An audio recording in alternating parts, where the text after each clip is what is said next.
Welcome back. Zuriel Oduwole is the 11-year-old who's been very passionate and passionately campaigning for the girl child. Her campaign is done through interviews. She's spoken to over 10 world presidents, including President Goodluck Jonathan and counting. Well, she's the youngest person to be featured in Forbes magazine. Her interview is in the August edition of Forbes Africa. Zuriel sees no limitations, especially when it comes to distance. She lives in California in the United States, and to her, there's no stopping until she has reached her goal. My full name is Zuriel Oduwole. I have just turned 11, and back home in Los Angeles, I attend a school called Connections Academy, where I have just gone into the 8th grade. And there I'm homeschooled. And I've also joined a basketball league in my city where I'm able to communicate and interact with other kids my age on that team. And I also have friends around my neighborhood where we interact with each other as well. And they're also interested in the projects I'm doing overseas, and so I'm able to talk to them a little bit about that. And I also play the piano and the recorder. So meeting with all of these leaders, which one would you say made the most impression on you? Well, all the interviews are unique in their own ways. Whenever I leave all the interviews, I always remember the key points about the interview, like what the president or the business leader has said. And then when I come back from the interviews, I always think about what that meant. And they're all unique interviews, and I had a great time there, and I was really glad.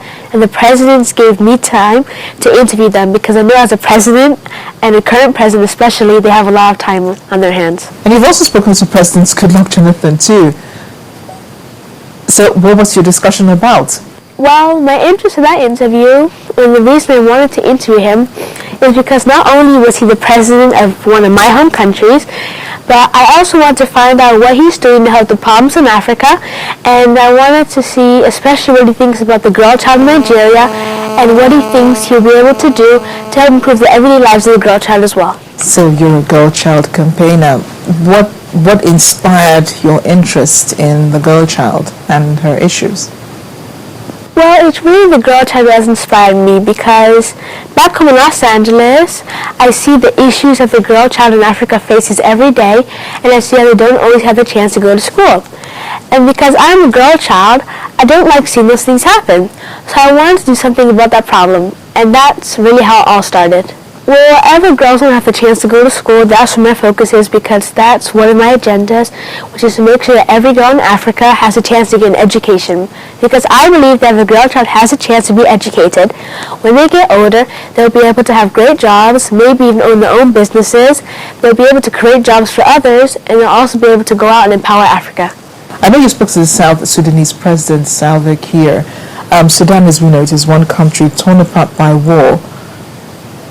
What was the main interest for you discussing with the president? Well, my main focus in that interview was, yes, the girl child, and I also wanted to find out how he hopes to improve the infrastructure in South Sudan as well. So let me pick your brains a little. What do you think is the most pressing issue in the world right now? Well, I think that one of the issues is the right for girls to get an education, because I see that it's not only in Africa, there's some other parts of the world where girls don't have the chance to go to school, when they usually stay at home and they do all the work and they take care of the younger siblings because their parents are very busy. And I think that's one of the main problems in Africa, in the world.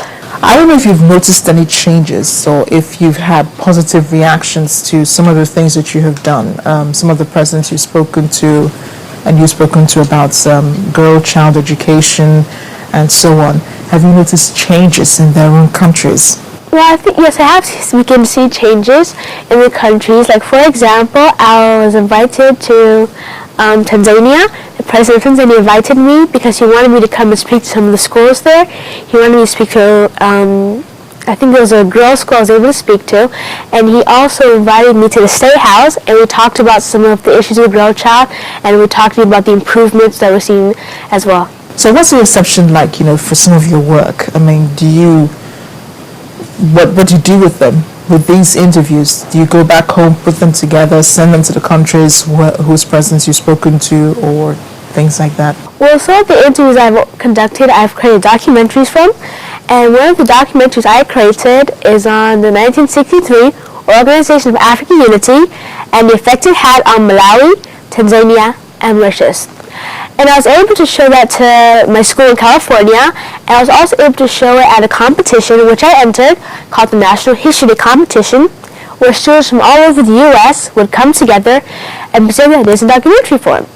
And I've also been able to show that documentary to a few of the other African leaders I've been able to interview. Say you're interviewing Aliko Dangote. Yes, ma'am. What's the first thing you ask him? Well, I can't really remember the order I asked the questions, but one of the questions I asked him is I wanted to know how he was using his wealth to help all the other poor parts in the world, and he said that what he does is he donates money to other parts in the world, and he doesn't always ask for the money back, and so it's sort of like a gift or a donation. And he also said that he's hoping that he'll be able to use that money to also go and create jobs for other people as well. Would you say you want to become a journalist, perhaps? Take this further? Well, I like to become many things, and some of the things I would like to become are an athlete, an author, an engineer, maybe a doctor, and then when I get much older... In one lifetime? This lifetime. When I get much older, I'd like to become the President of the United States of America.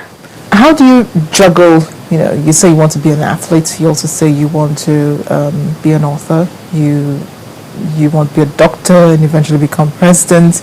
It seems quite a lot. So how do you juggle all of this and still, remain a child growing in the United States or anywhere else in the world? Well, I'm able to balance these things. Like, for example, what I do is I get way ahead of my schoolwork before I travel because I'm homeschooled, and then that covers schoolwork. And then for playing, I usually play towards the end of the day and mostly on the weekend as well, so that covers the playtime. And then also, I'm able to do my chores. I do every day as well, and then have homework to do. And then, of course, I have state exams, which usually occur after we get back or before we leave to travel. That sounds quite a lot, so we wish you good luck in your endeavor. Thank you so much for coming. Thank you so much. Thank you for having me. And that's Diplomatic Channel this week. Don't forget, you can watch past editions of the program on our YouTube channel. Just go to youtube.com/channelsweb. Make your comments via email or Twitter and join the conversation on our page on Facebook or start one of your own. Our ears are always open. Thanks for watching. I am Amarachi Ubani. Have a great week.